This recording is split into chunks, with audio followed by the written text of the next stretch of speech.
নানা জাতের বাহারি পিঠা দিয়ে সাজানো হয়েছে প্রতিটি স্টল। নাগরিক জীবনে ব্যস্ত মানুষ দলে দলে ছুটে আসছেন শেকড়ের টানে।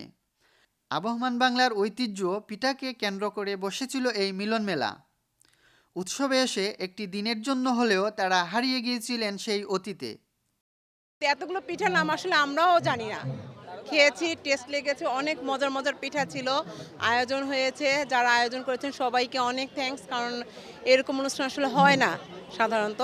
সব ধরনের পিঠাই আমার এখানে আছে, যেটা মুগের সন্দেশ, ছোলার ডালের গোলাপজাম, সব কিছু আমার এখানে পাওয়া যায়।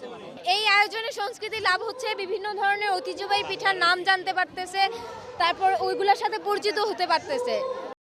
নগর জীবনের ব্যস্ততায় অনেকেই ভুলতে বসেছেন আবহমান বাংলার পিঠাপুলির সেই পুরনো স্বাদ আর ঐতিহ্য। পিঠা উৎসব ঘিরে তাই তরুণ তরুণী ও নতুন প্রজন্মের উচ্ছ্বাস সবচেয়ে বেশি। পিঠা উৎসবে আসতে পেরে আমার খুব ভালো লাগছে।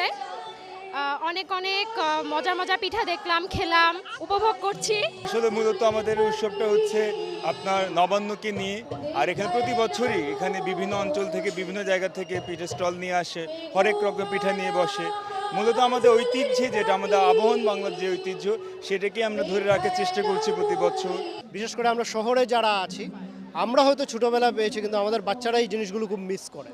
তো এই পিঠা উৎসব শ্রুতির আয়োজনে যে উৎসবটা হচ্ছে গত কয়েক বছর থেকে, এটা একটা চমৎকার আয়োজন। আমাদের ছোটো ছোটো বাচ্চারা এখানে এসে দেখতে পাচ্ছে যে আমাদের গ্রামীণ যে ঐতিহ্য, আমাদের শেকড়ের যে ঐতিহ্য। বাপা পিঠা, পুলি পিঠা, দুধ পিঠা, চিতই পিঠা, দুধ চিতই, পাটিসাপটা, ক্ষীর পিঠা, তালের পিঠা, খেজুরি পিঠা, সন্দেশ, চুঙ্গা পিঠা সহ প্রায় ৩ শতাধিক পিঠা প্রদর্শিত হয় উৎসবে। পিঠা উৎসব শুধু পিঠাকে নিয়ে উৎসব নয়, মূলত এটি প্রকৃতির বন্দনার এক মহোৎসব। নারী পুরুষ শিশু সবাই মিলে উপভোগ করেন পৌষের এই পিঠা উৎসব। সাথে ছিল সাংস্কৃতিক পরিবেশনাও।